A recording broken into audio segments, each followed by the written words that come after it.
Olá, eu sou a Aleca Rocha, atriz. Interpreto o seu caso virtual de relacionamento bizarro aqui. Antes de começar a história, eu queria mostrar aqui para vocês que eu estarei, com um leque personalizado pela minha enteada. Quem quiser, por encomenda, tá? Só deixar no comentário fixado que a gente faz por encomenda pra vocês, tá? Ó, vem com coração e tudo. Meu nome é Helena, eu tenho 44 anos e nesse momento eu tinha uma lojinha, que tava numa coisa de falir ou não falir. Porque eu nunca fui boa com números, infelizmente. E eu comecei a tentar focar mais em a minha lojinha. E era uma lojinha que, assim, era na parte de baixo da casa. Tinha de tudo um pouco para vender. E eu foquei em ter mais dinheiro com essa lojinha quando eu conheci o indiano. Entendam, esse é o indiano 1, que me leva depois a se conectar com o indiano 2. Quem tiver com nervoso aí do leque, sinto muito, mas é que tá muito calor aqui. E aí o ventilador não vai ajudar muito nessa hora com o barulho, até porque eu tô achando muito chique esse leque. Se atentem à história. Esse indiano que eu conheci foi do nada, assim, no meio da rua. Oi, tudo bem? Oi, tudo bem? Eu nem sei como é que foi, oi, como que começou o papo, mas quando eu vi, ele era... Sabe, parece aqueles caras que ficam na rua falando com todo mundo e tal, e falando em voz alta? E aí, nesse caso, ele falou comigo e o papo foi pra uma coisa assim: ah, nossa, mas você é indiano, né? O que que você tá fazendo aqui no Brasil? Ah, e indiano não toma banho mesmo? E a Índia é suja mesmo? E as comidas faz mal? E aí, nisso, ele já foi me mostrando foto de onde ele morava e das comidas que tinha na rua, que você podia comer à vontade, que não ia dar problema nenhum. E eu falando que eu tinha visto alguns vídeos de pessoas que passam muito mal e que até sofrem assaltos, e que a Índia é muito lotada, essa coisa toda. E ele falando que por um lado era assim, mas que tinha também os lados dos ricos e tal, e que não tinha esse problema. E a gente foi entrando no assunto quando eu vi a gente estava tomando suco, assim, num barzinho. E em menos de 3 dias a gente estava se comunicando pelo WhatsApp, e era assim, ele era um piadista. Ele sabia muito bem o português e ele fazia piadas inteligentíssimas, o que me fez me conectar muito. Além dele ser um indiano que eu falei, nossa, mas tu tá parecendo brasileiro. Porque era assim, sabe, cabelinho lavadinho, no gel, os dentes bonitos e escovados, a roupa, apesar de estampada, perfumada, tal. E aí ele sempre levava na brincadeira, sabe? Porque isso é uma imagem que a gente tem da Índia em geral. E ali ele tava me quebrando muita coisa que eu via que não era. E sabe quando você se conecta com a pessoa? Porque toda vez que ela te manda uma mensagem, você ri de alguma coisa que ela faz. E aí é divertido. Você tá naquele momento de estresse e tal, volta ali e sabe que vai ter uma coisa para você sorrir. Então ele sempre tinha alguma coisinha sobre, olha, hoje eu já tomei 3 banhos no dia, né? Você tá vendo aí esse indiano brasileiro, não sei o quê. A gente foi com esses papinhos bestas até um ponto de marcar dele ir tomar café um dia na minha casa. Quando ele foi tomar esse café, ele levou mais 2 pessoas, só que ele não me comunicou. Eu achei que seria um café, um bolinho, pra gente ali bater um papo. E ele chegou com essas 2 meninas, falando que eram uma era irmã e a outra era sobrinha.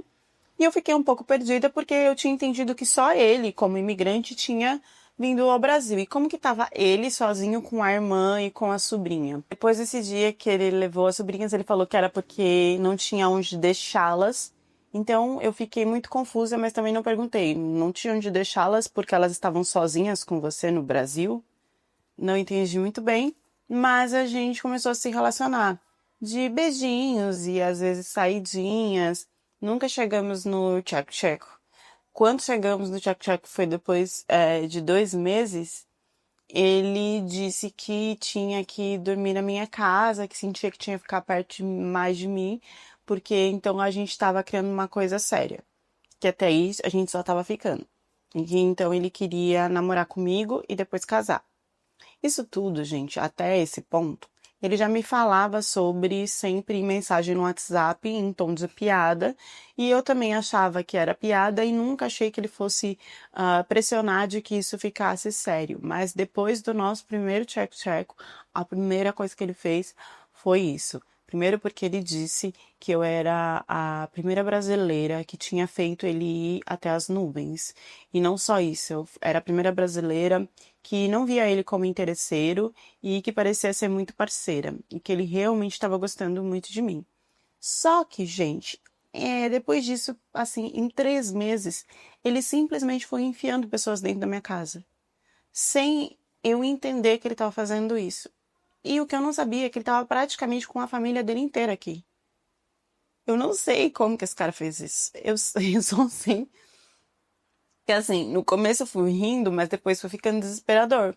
Porque uma hora chegava um primo, outra hora chegava a mãe, na outra hora chegava a irmã.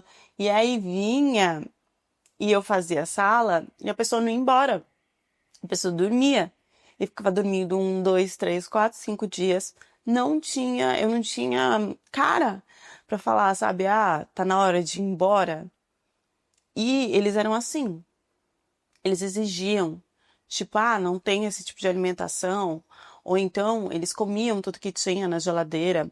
E aí que eu vi a porcalhada, que ele falou que indiano, né, era porco. Gente, esse povo, eles pegavam, usavam, tipo, ó, usei uma meia hoje, suei. Vou pôr pra lavar ou vou lavar já que tô na casa de outra pessoa? Não. Eles juntavam, tipo, ah, essa meia eu usei hoje. Fazia uma bolinha, colocava lá no canto do quarto. Aí, no outro dia, eles juntavam a roupa que tinha usado com essa bolinha dessa meia. Então, juntava o cheiro da meia com o cheiro da roupa usada e aí eles vestiam isso de novo. Então, foi ficando um cheiro, tipo assim, eles ficavam um dos quartinhos da minha casa.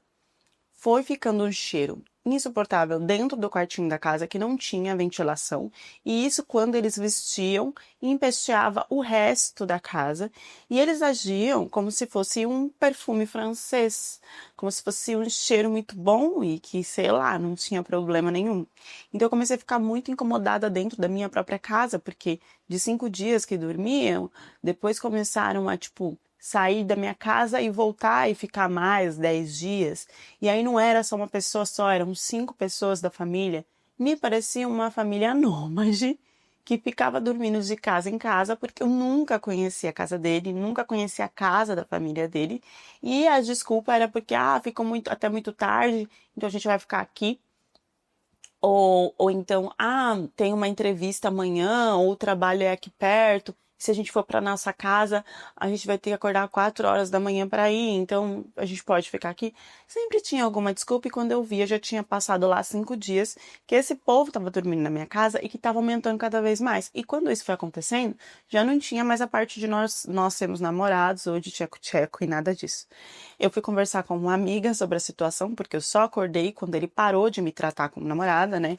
Então, nesse momento aí, eu entendi que estava na hora de eu reclamar. Veja, antes não me importava que as pessoas estivessem lá se ele estivesse dando no couro. Mas depois, sim, me importava muito porque eu não estava ganhando nada em torno, em volta.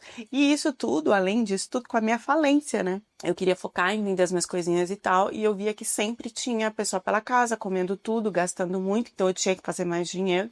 Eu não pedia dinheiro para ele. Às vezes ele chegava com algumas sacolas de comida que também não duravam no máximo 3 horas, porque quando ele chegava com comida para eles, era para eles. Eu nem via. E quando eu trazia a minha comida, eles comiam e eu também nem via. Eu acho que a gota d'água veio para mim quando uma menina que ele já tinha ficado na casa, que ele já tinha se relacionado, foi bater na minha porta com um saco de lixo que ela dizia que dentro tinha as coisas dele que ele não tinha ido buscar, e ela virou e falou: "Você é um lixo. Você não merece nem o pão que você come." E começou a soltar tudo que esse cara tinha feito com ela. Ela parava, soluçava e ficava um tempo assim olhando no ar e depois falava o que ele tinha feito. E me dava muita ideia de que ela estava mentindo. E foi exatamente o que ele falou, né? Que ela não se sentiu bem com algumas coisas, que ele falou que ia sair E aí ele só pediu um tempo para pegar as coisas dele para ir para um outro lugar, porque ele não, ele tava sem lugar, né? Ele diz que estava pagando um aluguel junto com ela. E aí, nesse tempo, ela simplesmente trocou as fechaduras, não deixou mais ele entrar. Vida que seguiu, ele não foi atrás, e aí do nada ela tinha descoberto o meu endereço e tinha ido lá levar as coisas dele depois de tempo, só para fazer um barraco, porque eu já sabia que ele estava com outra pessoa. De acordo com ele, ele tinha recebido mensagens no WhatsApp dela falando que, como assim, tinha trocado ela por uma mulher mais velha, que isso não ia ficar assim, que ela ia acabar com a vida dele, que se ela não era feliz, ele também não iria ser feliz, que era uma vergonha para a família dela, que já estava certo que eles iam casar. Nossa, ela falava tanta coisa e ele me dizia que ela também tinha falado tanta coisa que eu fui ficando até tonta sobre tudo que aquela menina estava falando e eu não levei muito a sério, porque ela realmente parecia muito estranha. E qual é a mulher que depois de sei lá quantos meses ia pegar e ia enfiar tudo num saco de lixo e fazer um show desse? Então parecia mesmo que ela estava querendo fazer isso para que eu ficasse mal e me separasse dele ou nos atingisse de alguma forma. Só que ao mesmo tempo foi uma gota d'água para mim, porque já tinha todas as outras situações, né? E as pessoas não iam embora, e a partir daí eu falei, bom, se ele é mesmo esse cara bonzinho que ele tá falando, eu vou começar a tirar as pessoas aqui da casa e ele vai aceitar, né? Então eu comecei a praticamente expulsar todo mundo da família dele lá na minha casa para ver como ele iria reagir. Primeiro eu fiz de uma forma educada e eles simplesmente fingiam que não escutavam. E aí quando eu realmente bati o martelo de que o que deveria ser feito é que cada um devia ir para o seu lar, o que me fez entender que eles não tinham lá, porque quando eu falava isso eles ainda pediam 3 dias para resolver para onde que eles iriam. E aí ele foi ficando muito, muito diferente comigo. Frio, seco, até não sobrar ninguém. Sério, se eu tivesse deixado, tinha morado umas 15 pessoas dentro da minha casa. Porque cada hora era uma desculpa. E aí eu lembro que ele virou pra mim e falou assim: Olha, eu já tenho um tempo aqui, então também tenho direito nessa casa. E aí ele achou que poderia me confrontar, de que ele não sairia da minha casa só por ser um rolo meu que estava há alguns meses e que ele tinha direito. Imagina se eu tivesse casado com essa pessoa, porque tudo que ele mais queria da vida era casar. E ficou muito na cara que era só para ter um lugar para morar. Eu não sei, às vezes eu acho que esse indiano, ele desceu do avião ele desceu do avião no Brasil e foi atrás de qualquer mulher que aparecesse para tomar casa. E a primeira que aceitou, ele foi trazendo a família dele. Para mim, todo mundo ali devia estar ilegal. Se ele fosse correr atrás de alguma documentação, alguma coisa para ficar na minha casa, eu tinha certeza que ele não ia conseguir nada. Então, eu não fui dessas mulheres que fiquei com medo. Eu simplesmente falei, querido, perna, né? E aí eu taquei, nossa, foi uma barraca no dia pra tirar ele de casa. Eu taquei água de mangueira, ele não saía. E eu tacava as coisas nele, ele não saía. E eu gritava e eu falava que ia ligar pra polícia.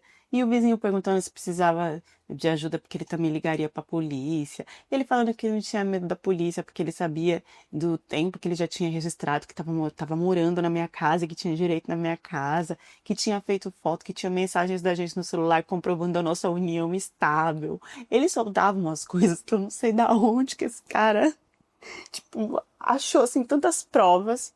Ele só saiu mesmo, juro pra vocês, gente, a minha ideia foi, se a água fria não tá funcionando, vou fazer igual a minha avó. A minha avó, ela era uma senhora de igreja, daquelas que embaixo da casa tocava o terreiro. E ela simplesmente pegou uma vez o meu avô fazendo coisa errada e ela agiu como se nada tivesse acontecido.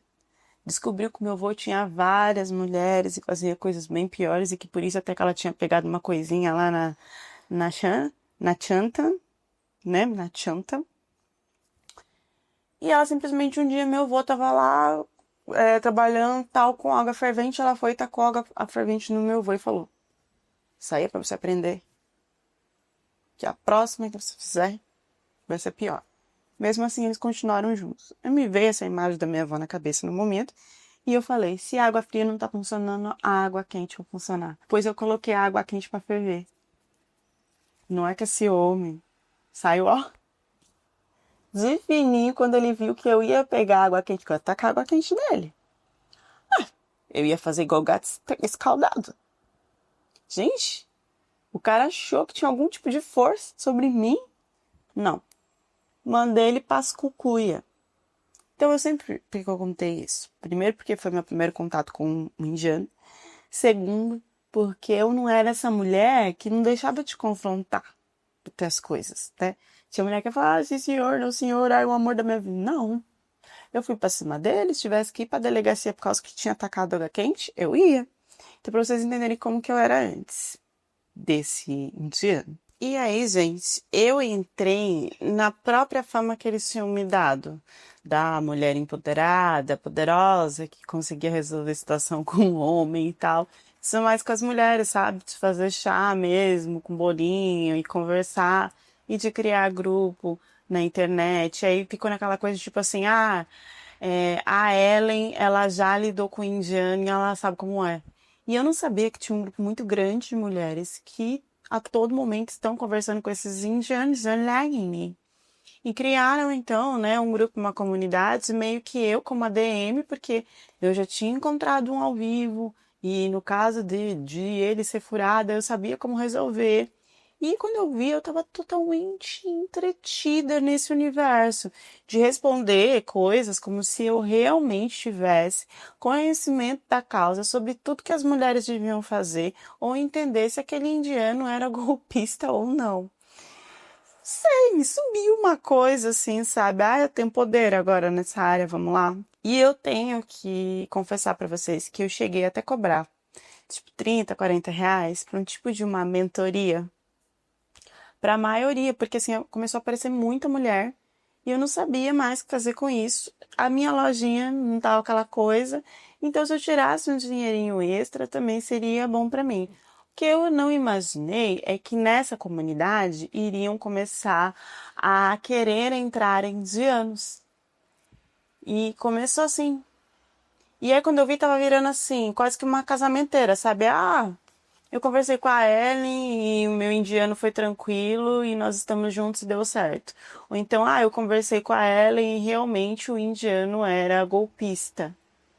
Então, quando eu vi, tinha indiano entrando, porque sabiam que lá tinham mulheres que queriam se envolver com eles. Tinham mulheres entrando porque acabavam entendendo que teriam lá a oportunidade de conversar com indianos que talvez fossem mais sérios, que não fosse golpe, mas eu acabei perdendo o controle, né, gente? Muita gente dentro do grupo dessa plataforma. Não tinha como eu ficar fiscalizando se era indiano mesmo, se era sério. Sabe, só as que me pagavam ali pra ficar um tempo conversando, que eu também dava alguma coisa assim da minha cabeça, porque eu, né, não era expert nisso como elas achavam. E nisso foi se criando até uma coisa meio de agenciamento, assim, sabe, de casamento. Eu não sabia que existia isso.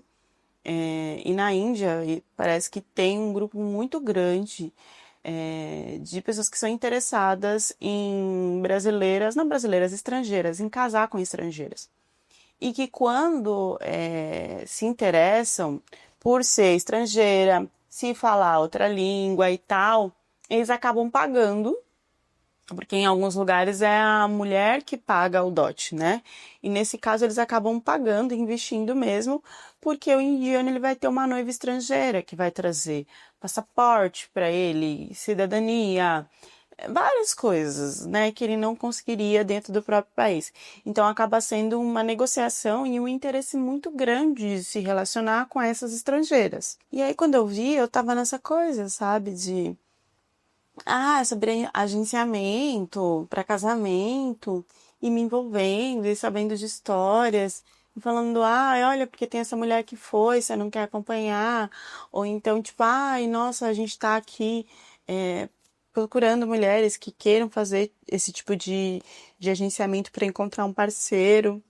Quando eu vi, eu já estava sendo cotada por pessoas, assim, tanto que tinha agência ou por indiano que tinha interesse em me conhecer porque sabia que eu era uma pessoa séria, porque eu tinha esse grupo criado, mas que não se interessava pelas mulheres de lá e sim pela fundadora.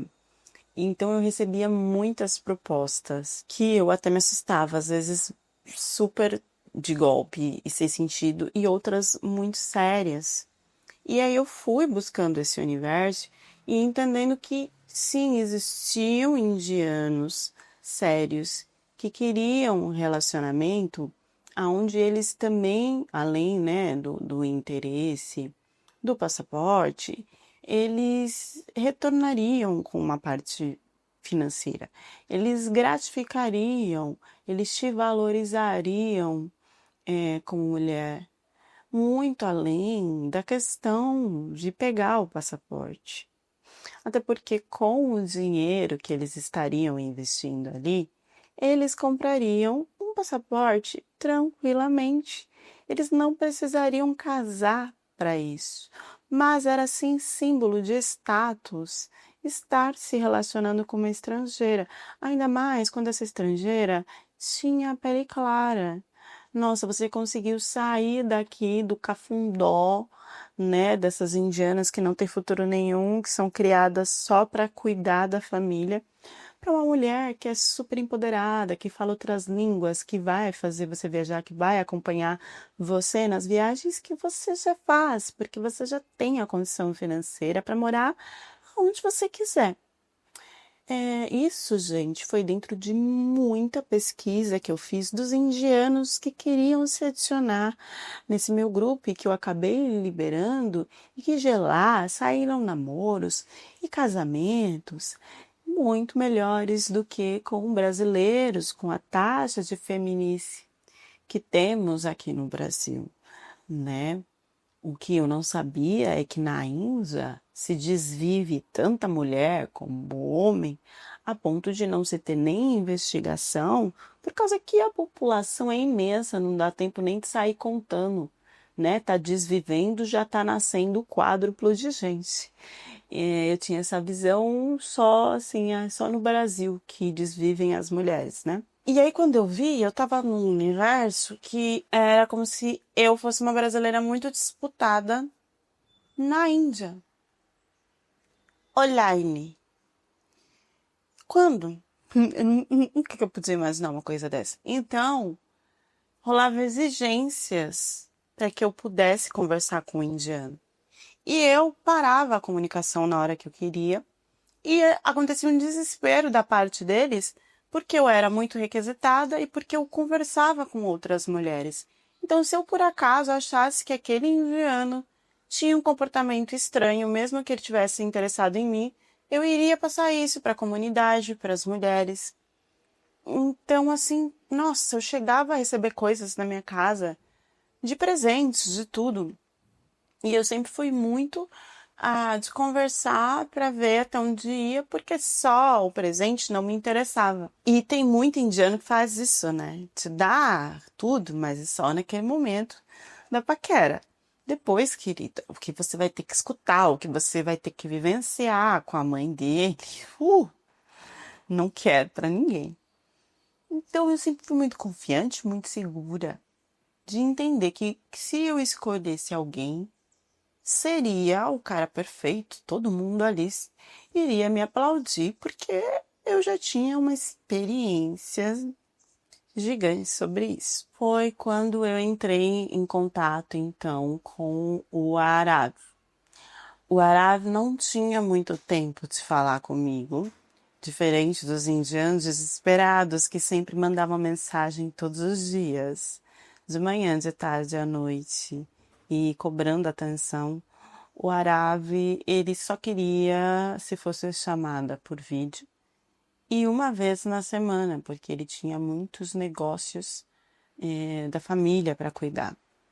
As conversas dele e a chamada de vídeo era sempre no máximo de 10 minutos, coisa que os outros indianos desesperados também não faziam. Eles queriam horas e horas, né? Porque não trabalhavam, porque não tinham condição, porque o desespero era de que você se envolvesse logo para trazer ele para o Brasil de alguma forma. Então, o Aravi, ele tinha particularidades tão diferentes que me encheu os olhos. Me encantou de ver que era um homem culto, um homem que poderia conquistar a mulher que ele quisesse, só pela vestimenta, pelo tempo, o jeito de falar, pela individualidade que ele tinha de interesse nas coisas primeiro dele, depois do trabalho, depois da família e por último, de talvez conseguir alguém para entrar dentro dessa estrutura, desse universo familiar que eles levaram muito tempo para construir, que se tinha uma imagem de elegância, de educação e de prosperidade que não seria qualquer pessoa que estaria ali no meio. Por isso que eu nunca criei esperanças sobre o Arave. Ele usava, eu não sei dizer o nome da roupa, cura alguma coisa, que é uma camisa que ela é bem larga, né? E ele sempre parecia só sentado. Me dava uma ideia de ser muito calmo, porque ele pouco se movimentava para falar. O único momento que ele se movimentou foi em uma das nossas conversas, quando ele estava falando sobre os filmes de Bollywood, que a família dele até ajudava financeiramente nas produções e que ele chegou a muitas vezes a assistir. E com a troca de músicas e de cenas que ele me mostrava, ele fez lá a dancinha. Gente, isso é dança de turco, né? Eu preciso ver como que é a dança de Diana. Isso aqui é dança de turco, desculpa. É a única referência. Peraí que eu vou buscar aqui como que é a dancinha de Bollywood. Ele fazia uma dancinha, uma coisinha assim, né? Mexendo no pescocinho. Não sou boa nisso não, tá? Mas era a única coisa que ele mexia, né? Os bracinhos e o pescocinho. Foi só nessa conversa também. De resto, ele era assim, parado. Então eu nunca consegui ver além daquele escritório que era onde ele sempre fazia as chamadas online. E dava para entender muito que era porque ele não queria mais mostrar a imensidão do que era o lar dele, né? Porque ele não queria alguém só interessado nisso, ele queria alguém culto, uma mulher inteligente, que ao mesmo tempo que era do lar, fosse feminina, empoderada, com seus valores. Ele queria um combo assim completo e a gente sabe que ele poderia. Então essas meninas novinhas, mais interesseiras, logo não dava certo, entendeu? De segunda, terceira conversa, ele já entendia o que era, né? Que seria aquela menina que ele ia prover, cuidar. Mas ele queria alguém para conversar, que tivesse intelectualidade. E aí, depois de um tempo, ele então me falou que estava tendo muitas viagens e que não poderia continuar falando comigo na chamada de vídeo, mas que me mandaria mensagens de texto. E aí, gente, começou uma confusão que eu não percebi. Que era o quê? Essas mensagens de texto, elas eram cada dia em um horário diferente, sendo que se fosse uma rotina, ele sempre poderia ir no mesmo horário, mas não acontecia. E cada vez que ele escrevia num tom diferente, com erros de inglês diferente. Era como se cada dia eu estivesse conversando com uma pessoa diferente, porque as ideias e o modo de falar não batia. Uma vez o inglês era muito básico, no outro era muito fluente, no outro era bem embrutecido, e as gírias mudavam, as expressões mudavam. E eu não me toquei de que ali, com certeza, eu já estava conversando com umas 5, 6 pessoas, que não era ele, né? Nomeadas por ele. E para afirmar na minha mente de que era ele, apesar do jogo de palavras e expressões diferentes, a gente percebia, eles faziam o quê, né? Mandava foto, mandava vídeo dele para mostrar que ele estava ali naquela ação enquanto estava conversando comigo, para eu entender que ele fez um vídeo para me mandar, então não poderia ser outra pessoa. Em nenhum momento eu falei, liga a câmera aí agora, porque eu tinha barreiras. Primeiro que eu queria parecer muito mais culta do que eu era. Segundo, que eu estaria mostrando para ele que eu estava desconfiando dele. E ele, naquele momento, era quase que um príncipe indiano, né? Pelo menos para quem quisesse se relacionar com o indiano, que com certeza tinha uma fila de meninas na mão Então, se ele se cansasse de mim, ele iria atrás de outra e eu não queria. Eu sabia que ali eu tinha achado uma joia que eu poderia lapidar, já que eu sabia como que era a comunicação dos indianos online, desesperados, sempre do mesmo jeito. Muito diferente do que esse rapaz, né? Quando ele começou a viajar, ele só escrevia para mim de 15 em 15 dias quando ele tinha tempo, né? A vida dele, os negócios dele era muito mais importante do que ficar atrás de uma mulher na internet. Ele deixou muito claro que ele só conversava comigo porque eu realmente tinha um padrão, um QI, um conhecimento muito acima de que outras mulheres que ele já tinha conversado. O que aconteceu foi que logo a família dele entrou em contato comigo e eu não entendia o que estava acontecendo. O que a família dele queria? E aí eles me explicaram que ele tinha me apresentado, assim, sabe, feito um dossiê com fotos, vídeos, conversas, explicando do porquê que ele queria que eu fosse a parceira dele de vida. E que nesse caso a família entraria em contato para conversar comigo. E acreditem, todos eles falavam inglês. Então a gente entendia que era um pessoal de instrução. Então eles só queriam me conhecer. A partir daí eu não conversei mais com o árabe, só com a família dele. Queria entender até onde eu ainda poderia ter filhos, não mais. Gostaria de adotar? E tinha algum filho? Não, não tinha nenhum. Como que eu cozinhava? Como seria ser esposa na minha cabeça? Como que eu reagiria às falas e direcionamentos e ordens da mãe? Tudo. Me fizeram assim um dossiê de perguntas de religião, o que eu aceitaria me converter ou não me converter, como que era essa questão no Brasil, enfim. E eu ali, respondendo, e eu via que eles se interessavam cada vez mais nas minhas respostas, o que me fazia responder cada vez mais e entender que o Ali estava sendo muito mais que aprovada, sabe? Eu fui sim me achando cada vez mais e entrando nesse universo de que eu sei que eu estou fazendo. Sou segura, sou ótima, tenho experiência e vai dar tudo certo. Essa família, então, depois de acho que umas 4 chamadas de vídeo, começou a querer buscar os trâmites para que eu casasse com o Araf. Isso ia desde pagar minha passagem, roupa, alimentação, o que eu quisesse, para ir para a Índia, casar mesmo, tá? E ele era um homem que viajava muito, eu teria que acompanhar ele nessas viagens. E sim, ele viria ao Brasil, já tinha algumas viagens encomendadas para esse ano no Brasil, mas que não seria certo eu esperar ele vir até o Brasil, porque estava meio que programado que ele teria que casar até o meio do ano, e a viagem programada de negócios que ele tinha para o Brasil era no fim do ano. E que era meio que da família, quase que um contrato e cultural, que ele tinha até aquela idade para casar, e que até aquela idade ele tinha que encontrar a mulher, e que isso era até o meio do ano e que tinha que se resolver. Então, por isso, eu iria para lá às pressas para fazer esse casamento. Então, é isso que eu resolvi ir para a Índia, mas eu não fui para a Índia assim. Tô acreditando em tudo e tô indo. Não, gente, teve contratos, negociações que estavam em português e inglês. E acho que o meu erro foi acreditar na assinatura online.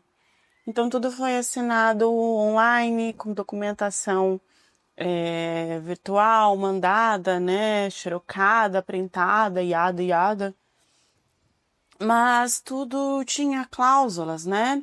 Desde eles me manterem até chegar lá, até o que eu iria receber pelo casamento. E aí, numa conversa com a família dele, eu percebi, eles estavam, assim, me dando... a questão do contrato era muito dinheiro. Com quem eu conversei, eles falaram, não, eles estão pagando pra você ficar com esse homem, não tem sentido nenhum, se o cara é tão importante e tal. E eu achei que aquilo era inveja, que era um dote e que eu valia isso. E as pessoas tentando me falar que não, que com certeza eles estavam pagando um valor muito alto. Tipo assim, parecia que eles estavam pagando pra eu ficar com a pessoa. Eu não. Que isso era um valor muito alto para pessoas pobres, mas que na situação deles, eles achavam que eu valia isso. Por tudo que ele já tinha me elogiado e por nunca ele ter encontrado em ninguém. Então eu fui pra Índia com tudo certo, documentado, carimbado online, tradução online, folhas e folhas que você abria num documento online. Nada na minha mão, nada passado num cartório, né, visto por um advogado. Parecia que a família ali batia o martelo e que estava tudo certo, assim, para mim. Estava me sentindo segura, protegida, dentro da lei do que tinha sido escrito ali. Estava tudo muito bom nesse contrato. E eu acreditei nisso e fui. O primeiro encontro com o Arave foi muito estranho. Primeiro que eu cheguei lá e eu dei de cara com a família dele. Sim, gente, era uma grande propriedade. Sim, eles tinham muito dinheiro. O que mais me assustou, porque poderia ser um golpe para eu chegar lá e ser um pobretão, mas eu falava, gente, não teria como eles bancarem a minha passagem e tudo se eles não tivessem dinheiro, não é mesmo? Chegando lá, não vi o Arave. Eu conversava com a mãe, com a irmã, ela dizia que o contato seria primeiro com elas e não com os homens da família. E ali eu ia aprendendo muita coisa mais assim, na conversa, tá? Eu não tinha que aprender a fazer comida, nada disso. Eu tinha que aprender a direcionar os empregados. E aí eles queriam que eu aprendesse o idioma, apesar de todos entenderem um pouco de inglês. E eu me sentia ali uma lady, porque eu estava sendo assim, ó, super bem tratada. Nem parecia que eu estava na Índia. Depois eu conheci os homens da família em um jantar. E depois eu ia conhecer o Arabe. Quando eu fui conhecer o Arabe, eu que cheguei até ele numa sala. Ele estava sentado nessa sala, como se fosse uma biblioteca gigante. E eu sentava ali do lado dele, com a família na frente. Eu poderia ter aquele momento de conversa com ele, sem tocar, sem beijar, sem respirar muito do lado. E eu achei isso tão puro, tão bonito. Em nenhum momento eles queriam saber se eu era pura, se eu deixava de ser. E eu achei aquilo assim porque era. Ai, ele tava com uma roupa de dourada e estampas. E o que me deixou assim com muita sede ao pote é que a gente tinha ali no máximo uns 15 minutos para conversar. E depois eu sairia dali já para me organizar para o casamento, porque o contato de viver com o Arabe seria depois que me encanta muito até hoje. Se eu não soubesse que, na verdade, eu só fiquei 15 minutos ali com o Arabe, porque se eu ficasse mais tempo, talvez um cheiro desconfortável subiria. Talvez ele tivesse que se movimentar. Eu não tinha na minha cabeça, juro pra vocês, a roupa dele, uma roupa larga, que não tinha, né, calça, assim, tinha coisa para fechar a parte de baixo, e ele sentado, eu não consegui perceber nada. Primeiro que eu só olhei nos olhos dele, no rosto dele, e no máximo aqui em cima na roupa, que era muito bonita. Eu percebi que ele era rechonchudo, assim, cheinho, mas eu nunca tive problema com isso. Depois disso, então, é que nós nos organizamos mais alguns dias para o casamento. E o casamento, tem aquela coisa que é o casamento de rico, né? Pelo menos na minha cabeça. Não foi para a família, não foi público, não foi aquela festa indiana que a gente vê. Foi novamente em um lugar, tipo um escritório, com assinatura de papéis, o Arave sentado novamente, coisa que eu nem pensei, que em nenhum momento no início ele se levantou. Na verdade, eu sentei do lado dele e ali foram ditas falas, colocados colares, feito todo um ritual pelas pessoas em volta. A gente mesmo ficava sentado. Teve uma hora que até começou a me dar um formigamento e tal. E aí só no fim que eu tive que levantar. Quando eu levantei no fim, Já casada, eu senti uma certa dificuldade do Arav para levantar, uma ajuda de um irmão, alguma coisa assim. E logo ele caminhou, mas caminhou de uma forma devagar, que eu também não prestei muita atenção no início. Muito que bem, casados, com uma casa maravilhosa, um lugar resplandecente e tal. A lua de mel, que eu acho que foi a cena de terror, a maior, assim, a mais bizarra que eu já tive na minha vida, porque ali eu vi o que que era o Arav.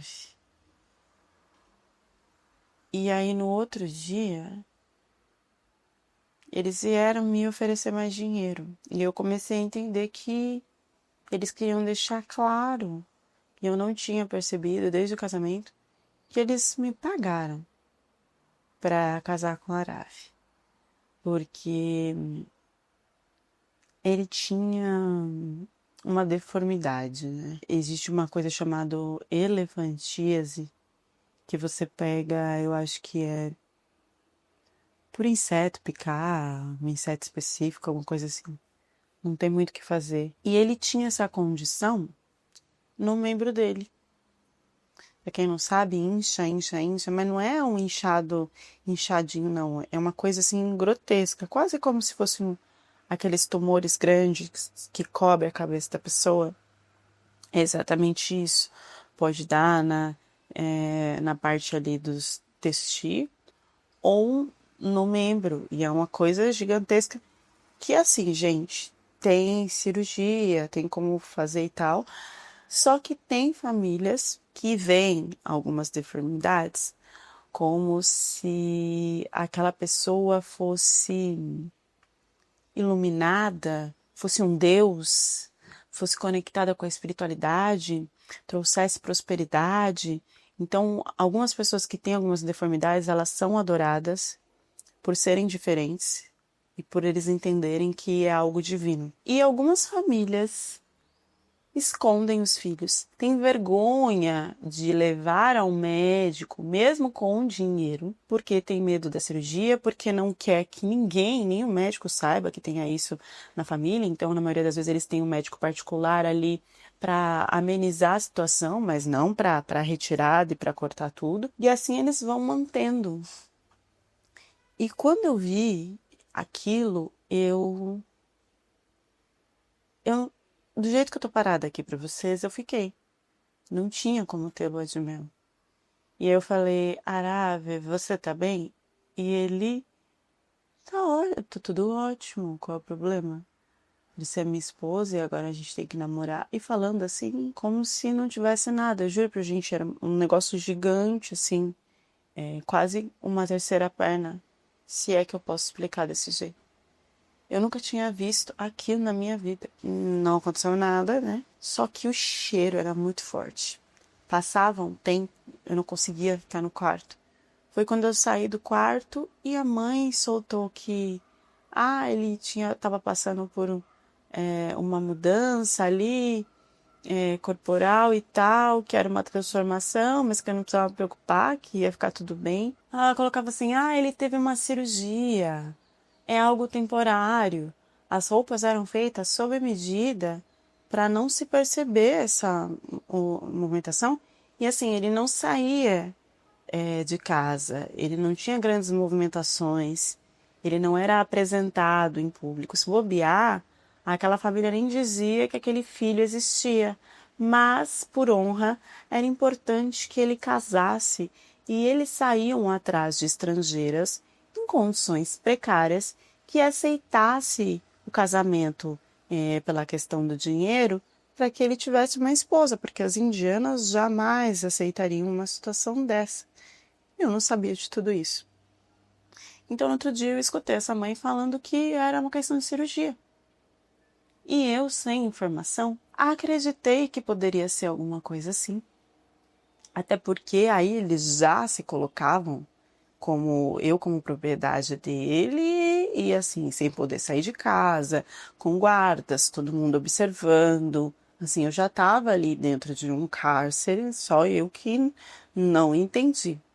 e achei que a coisa não podia piorar. E mesmo com aquele dinheiro e tudo, e com a limpeza que ele não queria fazer sempre, o cheiro não passava. Era um cheiro insuportável. E aí que começou o terror da minha vida, porque Arav queria se relacionar de alguma forma, não tinha como, tá? Mas ele vinha para cima de mim para ter qualquer contato que fosse, por onde fosse, até onde chegasse, fosse só roçar, encostar, fosse no meu rosto, fosse Era horrível, porque eu não queria me aproximar dele pelo cheiro, pelo aspecto, pelo terror que era aquilo. Que eles poderiam muito bem ter feito uma cirurgia, alguma coisa, e que eles viam Arav como uma divindade, como a divindade que trazia a prosperidade que não acabava para aquela família que tinha muito dinheiro, e que ao mesmo tempo eles escondiam, porque se outras pessoas acessassem, além de caçoar, ia tirar o poder de prosperidade que o Arav trazia para aquela família. E que sim, ele merecia uma mulher, por causa de todo o dinheiro, toda a prosperidade que ele atraía para aquela família. E eles ainda falavam em se ter filhos. Isso, a gente via que eles estavam ali iludidos, que eram coisas da cabeça deles, mas que eles me forçavam a ficar ali e a sentir, ter contato e a fazer o que Ara queria. Fiquei dias que eu não comia, que eu só punha tudo para fora, porque não tinha perfume, não tinha banho, não tinha higiene que deixasse aquilo em um aspecto que, se pudesse ficar muito tempo perto, aquilo tinha que ser tratado sim por um médico de forma cirúrgica, mas também quem não quisesse fazer, que sofresse com as consequências, que vivesse com as consequências. E para eles, o cheiro, o aspecto, tudo era bonito, era próspero e era divino, porque a família, desde que Arav nasceu, a família só prosperava, prosperava, prosperava. As ameaças eram de que eu ficava ali, ou então eu era jogada para os homens na rua, que eles tinham o poder de dominar, se não toda a Índia, uma parte da Índia. Que eu só teria direitos a telefonemas ou a comunicação com alguém se eles estivessem do lado e soubessem que eu não tinha aberto nada sobre o Arav, além de aceitar tudo que ele quisesse fazer comigo com aquilo. A terceira perna, se é assim que se pode falar, me desculpe as pessoas que têm algum tipo de deformidade, mas é que aquilo era tortura, né? Ele tinha condição, a família tinha condição, e me parecia que era de propósito. Então eu passei dias daquele jeito, e quando eu vomitava, passava muito mal, eles queriam que eu fosse empregada da casa, né? E ameaçavam de que se eu não fizesse então, eu ia cair na mão, e eles falavam assim, na mão de vários homens. E quando eles falavam assim, eles falavam de 200, 100 homens, tá? Eles não estavam falando de 5 ou 10, não. Eles falavam de uma multidão e faziam questão de colocar assim, porque eu estaria negando uma própria divindade, né? Eu estaria negando um Deus, que não poderia fazer isso.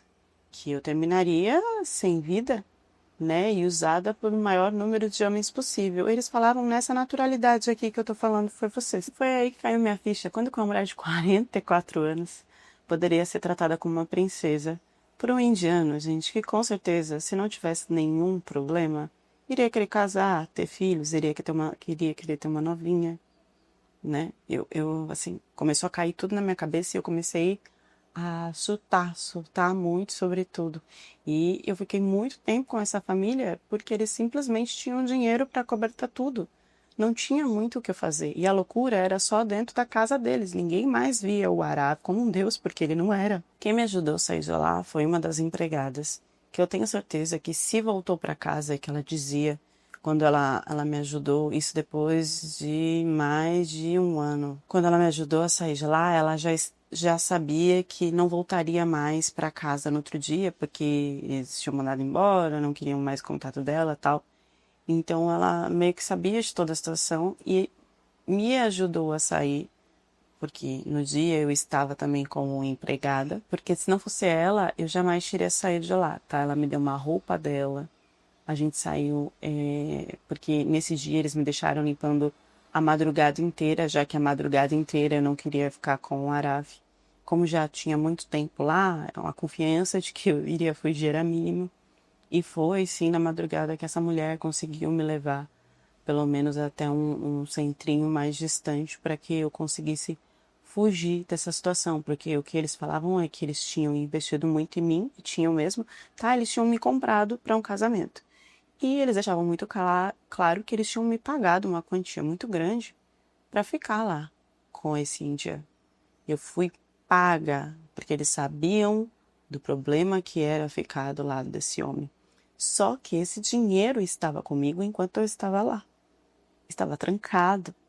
Eu só poderia usar depois de um tempo. E usar de dar para eles comprarem o que eu quisesse. Eles não transferiram para uma conta minha. Então, foi um dinheiro que assim, fui paga para aguentar tudo isso. Mas eu não vi o dinheiro. Porque eu saí de lá desesperada, na calada da noite, com essa empregada. Com medo de que ainda sobrasse para ela. Mesmo depois, quando eu consegui entrar em contato com o governo para ter passagem e tudo e tal, eu fiquei com medo de eles irem atrás dessa mulher, porque eles tinham esse poder. A minha fuga foi uma coisa que eu não consigo nem explicar muito para vocês, porque eu andava à noite e não sabia para onde eu estava andando. Eu simplesmente segui uma mulher que poderia ter feito, sabe, ter me levado para pior. Porque se eles descobrissem, eu tenho certeza que eu ia ser desvivida, tá? Que eu ia ser utilizada de alguma outra forma muito mais cruel. Então, assim, eu andava com essa mulher no escuro, sabe? Eu não sei se era mato, se era terra, o que que era. Eu amanhecia andando com essa mulher. E ela já tinha essa ideia de ir também para essa parte que era mais mato e menos moderna, vamos dizer assim, porque ela também estava sendo maltratada lá, ela também estava sendo usada por vários homens lá. Tinha ficado certo de que eles não queriam mais ela na casa porque ela não tinha mais utilidade. A minha sorte foi, quando ela me observou e o coração dela doce de falar, vem comigo, porque eu não vou voltar aqui e aí eu não corro tanto risco. Eu mantive contato com essa mulher, depois fiz questão de ajudar ela, mesmo não tendo, né, dinheiro nenhum, mas batalhando no meu Brasil. Eu fiz questão de ajudar ela se ela quisesse vir para o Brasil, se ela quisesse ir para um outro país, se ela quisesse estudo, o que fosse, porque eu fiquei com muito medo. Ela se arriscou de um jeito que eu acho que nenhuma pessoa se arriscaria. E ela disse que foi só rolou uma identificação, porque ela também sofria com os homens daquela casa e já tinham tentado aproximar ela do Arave e ela sabia do cheiro do terror que estava passando todas as noites e que praticamente eu tinha salvado ela e tinha até salvado uma irmã que eles poderiam colocar e forçar a casar com o Arave, mas que não deu muito certo porque a família descobriu o que ela estava passando lá e aí não mandaram a segunda filha. Então ela me via como uma salvação de não ter deixado a irmã dela passar pelo que eu estava passando e resolveu me ajudar por causa disso. Resumindo, gente, a história foi isso. Eu não tenho muito mais a falar, porque até hoje eu não posso sentir cheiro ruim de nada, que eu simplesmente coloco as tripas para fora, mesmo que seja fraco o cheiro, já me remete a tudo que eu passei. Espero que tenha ficado um pouco claro do que eu acabei vivendo. Entre muitas camadas da história, gente, é muito bom a gente ter confiança, autoestima. As pessoas elogiam a gente, falam da gente, a gente, né, cria um outro universo que a gente devia criar só pela gente mesmo, né? Acreditar na gente mesmo, a gente não faz isso, a gente se cresce quando as outras pessoas falam. E é importante que a gente observe isso, porque pelo que essa mulher contou, ela só criou essa confiança toda de que estava tudo certo, um absurdo desse, pelas pessoas que envolviam ela, né? Que começaram a idolatrar por causa de uma ação que ela tinha feito certa, que era tirar o primeiro indiano da casa dela. Mas essa ilusão de que ela sabia o que estava fazendo, de que estava tudo certo, assim, levou ela para um caminho que a gente nem imagina o que ela passou. Eu fui procurar sobre essa deformidade, que é elefantíase, e as fotos que eu consegui no Google são fotos muito tristes, né? Felizes as pessoas que conseguem se tratar. E absurdo aquelas que têm dinheiro e preferem esconder e levar para esse direcionamento. Mas é algo, gente, que para uma outra pessoa ter que estar ali do lado, tem que ter muito amor. E do jeito que foi, né, forçado, que eu nem falei os detalhes aqui, ele praticamente forçava ela, né, a estar ali em contato com aquilo da pior forma possível. Enfim, deixem as reflexões de vocês nos comentários e até a próxima história do canal.